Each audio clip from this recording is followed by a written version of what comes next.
بسم اللہ الرحمن الرحیم الف لام میم۔ اس کتاب کے اللہ کی کتاب ہونے میں کوئی شک نہیں کہ پرہیزگاروں کو راہ دکھانے والی ہیں۔ تیسرا آیات کی جو ترجمہ ہے، جو لوگ اے پر ایمان لاتے ہیں اور نماز قائم رکھتے ہیں اور ہمارے لیے مال میں سے خرچ کرتے ہیں۔ چوتھے آیات کی تفسیر ترجمہ، اور جو لوگ ایمان لاتے ہیں ان سے جو آپ کی طرف اتارا گیا ہے اور جو آپ سے پہلے اتارا گیا وہ آخرت پر یقین رکھتے ہیں۔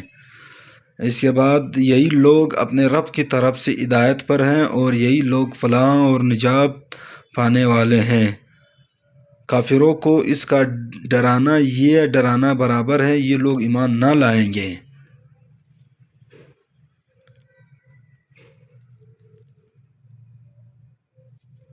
یہ قرآن مجید کا جو پہلا حرف الف لام میم، یہ قرآن مجید کا بعض صورتوں کے آغاز میں پائے جاتے ہیں۔ جس زمانے میں قرآن مجید نازل ہوا ہے اس دور کا اصلی بیان میں اس طرح کا عام طور پر مصروف تھا۔ خطیب شہر نے اور دوسرے آیات کا جو تفصیل، اس کا ایک سیدھا سادہ مطلب یہ ہے کہ بے شک کہ اللہ تعالیٰ کی کتاب ہے، مگر ایک مطلب یہ بھی ہو سکتا ہے کہ اسی کتاب سے جس میں شک کی کوئی بات نہیں۔ دنیا میں جتنی کتابیں امور بعد طلب یا حقائق مادر ادرک سے بحث آتی ہیں وہ سب قیاس و گمان پر مبنی ہیں۔ اور تیسرے آیات کا مفہوم، یہ قرآن مجید سے فائدہ اٹھانے کے لیے دوسری شرط ہے۔ غیب سے مراد وہ حقیقتیں ہیں جو انسان کے حواس اور پوشیدہ ہیں اور کبھی براہ راست عام انسانوں کے تجربہ و مشاہدے میں نہیں آئی، مثلا خدا کی ذات و صفات ملا کر، وہی جنت دوزخ وغیرہ۔ اور اس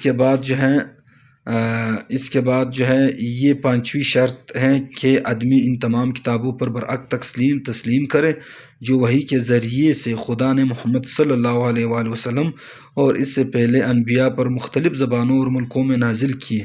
اس شرط، دیکھو یہاں پہ شرط آ گیا، اس شرط کی بنا پر قرآن کی ہدایت کا دروازہ ان سب لوگوں پر بند ہے جو سرے سے اس ضرورت ہی کے قائل نہ ہوں کہ اللہ کے انسان کو خدا کی طرف سے ہدایت ملتی ہے، یہ صرف ضرورت کے قائل ہوں، مگر اس لیے وحی اور رسالت کی طرف رجوع کرنا غیر ضروری سمجھتے ہیں۔